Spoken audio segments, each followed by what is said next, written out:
꽤 오래전부터 태국에서 한국 아이돌과 드라마, 한식과 같은 K문화가 폭발적인 인기를 끌고 있다는 뉴스 많이 들어보셨죠? 이런 뉴스를 듣고 한국인들이 기분 좋게 태국으로 여행을 와보면 현실은 완전히 딴판인 걸 보고 충격을 받습니다.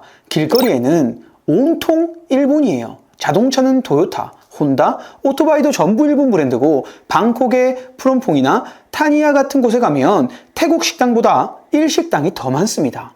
편의점인 세븐일레븐도 생활 반경에 꼭 자리 잡고 있죠. 한국 사람들 입장에서 더 어이가 없는 건 여기저기서 전범기를 아무렇지도 않게 쓰고 있다는 겁니다. 초밥집 간판에 떡하니 전범기가 그려져 있고 인테리어 느낌으로 음식점에 꼽아놓습니다. 한국의 아픈 과거를 알고 있을 턱이 없겠지만 단지 멋이나 디자인으로 우길기를 사용하고 있기 때문에 곳곳에서 마주하는 것이 그렇게 어려운 일이 아닙니다.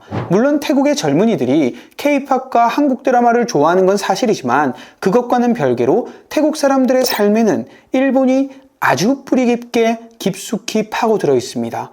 그리고 태국의 모든 시스템들을 일본에서 만들었다고 봐도 무방할 정도로 일본스러운 것들이 태국에 고스란히 녹아있죠. 도대체 태국은 일본에게 어떤 영향을 받아왔기에 이렇게 일본을 좋아하게 된 걸까요? 2023년 태국 투자청을 통한 태국 내 외국인 직접 투자 신고 금액은 6,632억 바트로 중국, 싱가폴, 미국 다음으로 일본이 4위를 기록하고 있지만 여전히 일본은 최대 투자국의 지위를 유지하고 있습니다. 추가로 일본 기업들의 태국에 대한 투자 금액은 2023년 한 해만 1조 4천억 원이 넘는다고 하죠. 또한 일본은 태국뿐만 아니라 아세안 지역에 대한 공적 개발 원조에서도 중요한 역할을 하고 있는 국가입니다. 동남아에서 아무리 한류가 돌풍이라고 한들 태국을 제외하더라도 기타 아세안 국가에서 일본의 위상은 한국인이 생각하는 그 이상입니다. 그렇다면 일본은 언제부터 이렇게 태국과 동남아시아 경제에 실질적인 영향력을 행사하기 시작했을까요? 역사적으로 일본의 동남아 진출은 17세기 이전 국제무역에서부터 시작됐지만 실질적으로 일본이 뚜렷한 영향력을 행사했던 시기는 2차 세계대전에서 패배한 이후부터 시작되었다고 볼 수 있습니다. 2차 세계대전에서 패망한 일본은 연합국 군 최고사령부에 의해 통치를 받게 되죠. 일본에 GHQ를 설치한 이유는 전범국가인 일본을 철저하게 다시는 회생하지 못하도록 하기 위한 목적이었고 순수한 농업국으로 만들 계획을 가지고 있었지만 일본에게 엄청난 행운이 찾아옵니다. 2차 세계대전이 끝난 후에 미국과 소련의 대립이 격화되면서 전 세계적 차원에서 냉전 구조가 전개되기 시작한 겁니다. 이렇게 미국과 소련의 대립이 격화되면서 미국은 소련을 필두로 하는 공산주의를 막는 데 있어 매우 중요한 지정학적 위치에 있던 일본을 적국에서 잠재적 동맹국으로 전환하려는 움직임을 보이게 되죠. 즉, 일본을 소련의 위협을 막는 방파제 기능을 하기 위해서라도 미국은 어떻게든 피폐해진 일본 경제를 살려내야 했습니다. 이미 태평양 전쟁의 징벌 따위는 미국에겐 그 다음 문제였죠. 미국의 대일 점령 정책의 전환 이후 일본과의 강화 조약을 서둘렀고 미국을 포함한 49개국과 1951년 9월 샌프란시스코 강화 조약을 체결하게 됩니다. 미국은 제1차 세계대전의 독일처럼 거액의 배상금을 일본에게 요구한다면 일본의 경제 재건이 지체될 수 있을 것이라 판단했기 때문에 많은 국가들의 반대에도 불구하고 전쟁 범죄에 대한 면죄부를 부여합니다. 그리고 동아시아 지역의 공산주의 확장을 저지하는 것이 시급했던 미국은 대일 강화 조약이 맺어지는 그날 미일 안보 조약을 체결하며 일본 각지에 미국 군인을 주둔시키게 되죠. 이때부터 미국은 일본을 동북아 전략의 전진기지로 쓰게 됩니다. 이 시기부터 미국의 원조는 2배 이상 늘었고 전쟁 전에 일본 경제를 이끌었던 재벌 집단에게도 살 길을 열어주면서 일본 경제를 살리기 위해 노력하게 되죠. 전쟁으로 막대한 피해를 입은 아시아 국가들에게는 주로 경제 원조나 기술 협력 등으로만 배상 문제를 해결하게 되는데 1950년 당시 일본도 마찬가지로 경제적으로 어려운 상황이었기 때문에 다른 국가들과 크게 다를 바 없었습니다. 그런데 1950년 한국전쟁이 발발하면서 일본은 전쟁 특수를 누리게 됩니다. 한국전쟁을 계기로 일본 경제의 각 지표들은 전쟁 전 수준으로 회복됐고 미국의 원조까지 받으며 다시 한번 경제 성장을 할 수 있는 기반을 마련하게 되죠. 그렇게 일본은 70년대 80년대를 거쳐 세계 2위의 경제 대국으로 자리 잡게 됩니다.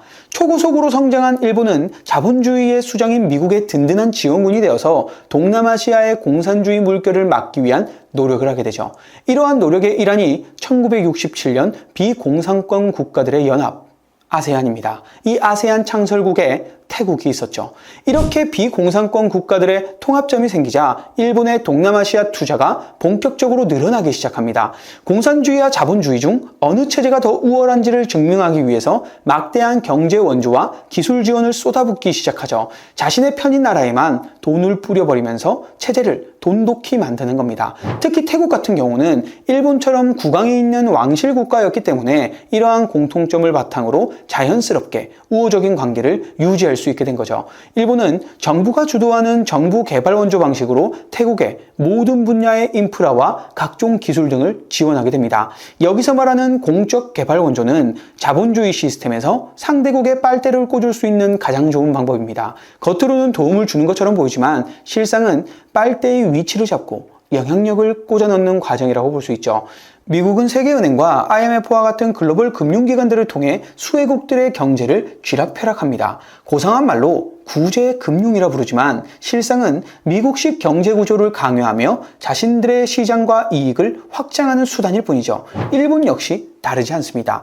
아시아 개발은행을 장악해 동남아시아 국가들의 경제를 틀어쥐고 있습니다. 일본의 ODA는 도로, 항만, 전력 등 필수 인프라에 집중되는데 이렇게 구축된 인프라는 사실상 일본 기업들이 독점적으로 활용하고 그 나라 경제는 일본에 의해 돌아가도록 설계되어 있습니다. 국제사회에서 원조라는 건 결국 강자가 상대국을 도와주는 척하며 자기 밥그릇을 키우는 고도의 전략인 거죠. 자본주의라는 약육강식의 정글에서 관대함이란 상대의 자원을 향한 탐욕이 가면을 쓴 모습일 뿐인 겁니다. 일본은 막대한 자금을 바탕으로 태국의 도로, 철도, 항만, 전력 등 인프라를 개선하며 태국 경제 성장에 일조합니다. 그리고 일본 기업들이 태국으로 쉽게 진입할 수 있도록 좋은 환경을 만들어주고 태국 현지 기업들과 협력하며 기술 이전과 인재 양성에 목적을 두고 있다는 말은 하지만 일본 기업들이 현지 시장을 장악하며 태국의 전반적인 공급망들을 일본 중심으로 돌아갈 수 있게끔 하는 치밀한 계산이 깔려 있었을 겁니다. 겉으로는 상생을 외치지만 실상은 태국을 일본 기업들의 하청 기지로 만들고 일본 경제가 지속적으로 이익을 빨아들이는 구조를 구축한 거겠죠. 오늘날 태국에서 돈 되는 사업들은 외국인에게 있다고 봐도 무방한 수준입니다. 물론 여론을 어떻게 포장하느냐에 따라서 일본이 우리 자원을 착취했다가 아니라 일본 덕분에 우리가 동남아시아의 선두 국가로 성장했다는 이야기로 둔갑할 수 있는데 태국은 후자였던 거죠. 그리고 태국이 일본을 신뢰하게 된 결정적인 사건이 1998년 태국의 바투아가 폭락하며 IMF 위기에 빠졌을 때입니다. 이때 한국 금융회사들은 태국 정부의 만류에도 불구하고 태국에 있는 현지 점포들을 모조리 정리하고 철수했었죠. 이로 인해 태국 정부는 한국 금융회사들의 시장 재진입을 오랜 기간 동안 제한해 왔었습니다. 그러나 일본 정부의 대응은 달랐습니다. 일본은 태국에 대규모 차관을 제공했고 일본 금융사도 태국 점포를 대부분 그대로 유지했었죠. 이를 계기로 태국은 일본 금융사와 기업들의 우호적인 태도를 보이기 시작했고 이는 일본의 태국에 대한 영향력 확대로 이어지게 된 겁니다. 일본은 오랜 기간 동안 자국의 경제적 이익과 외교적 목표를 달성하기 위해서 철저한 계획과 지속적인 노력을 기울였기 때문에 태국에 뿌리 깊게 스며들 수 있었고 그로 인해 오늘날 태국의 거리마다 일본 자동차, 일식당, 일본 브랜드가 흔히 보이는 거겠죠. 태국과 일본의 관계를 보며 우리 한국은 어떤 전략을 가져야 할까요? 영상 시청해 주셔서 감사합니다.